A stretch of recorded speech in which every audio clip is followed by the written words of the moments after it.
Good morning বন্ধুরা, কেমন আছো তোমরা সবাই? আশা করি ভালো আছো, আমিও ভালো আছি। তো দেখো সকাল সকাল কী নিয়ে বসে পড়েছি। তো সকালবেলায় চলে আসলো আমার পার্সেল। তো পার্সেলে কী এসেছে আমি এখন সেটা জানি না, যেহেতু অনলাইনে অনেক কিছুই অর্ডার দিয়েছিলাম। তো কোনটা এসেছে আমি সেটা বলতে পারবো না, খোলার পরে দেখি জিনিসটা কী এসেছে। তো এখানে এসেছে একটা কোমরের বেল্ট, আমি অর্ডার দিয়েছিলাম, সেই বেল্টটাই এসেছে। তো দেখো কীরকম আসছে, দেখো এবার দেখাবো। তো দেখছি এখানে কোমরের বেল্টটা খারাপ আসেনি, ভালোই এসেছে।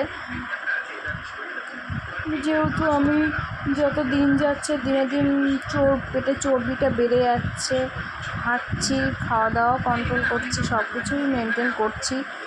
তো আমি একটু ভাবলাম যে একটা বেল্ট কিনে নিই, যেহেতু সবসময় বসার কাজ করতে হয়, বেশিরভাগ সময়টাই বসে থাকতে হয়।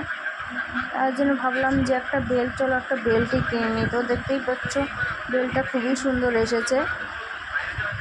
এখন আমি একটু পরে দেখব কীভাবে পরতে হবে বেল্টটাকে, সেটাই দেখছি, যেহেতু কোনোদিন পরিনি এখন অবধিও।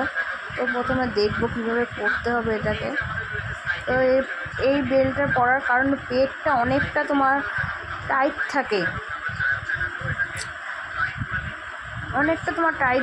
শরীরটা পুরো টাইট করে রেখে দেয় বেল্টটা। তো ভিডিওটি কেমন লাগলো অবশ্যই কমেন্টে জানাইও, ভালো লাগলে লাইক কমেন্ট শেয়ার।